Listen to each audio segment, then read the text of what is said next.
আসসালামু আলাইকুম। আমি ইঞ্জিনিয়ার আব্দুল্লাহ আল মামুন। আজ আমরা আলোচনা করব কেন ভূত্বককে নির্মাণ সামগ্রীর আধার বলা হয়।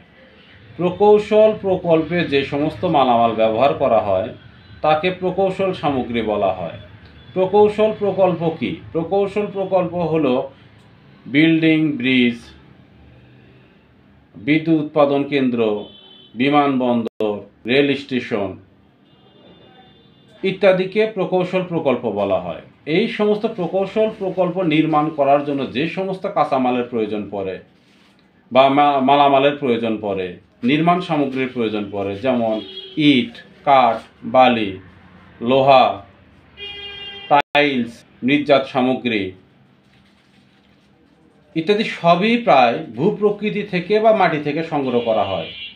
এবং এগুলো তৈরি করার জন্য যে শিল্প কারখানাতে তৈরি করার জন্য যে কাঁচামালগুলো প্রয়োজন হয় এগুলো মাটি থেকে সংগ্রহ করা হয় বা প্রকৃতি থেকে সংগ্রহ করা হয়।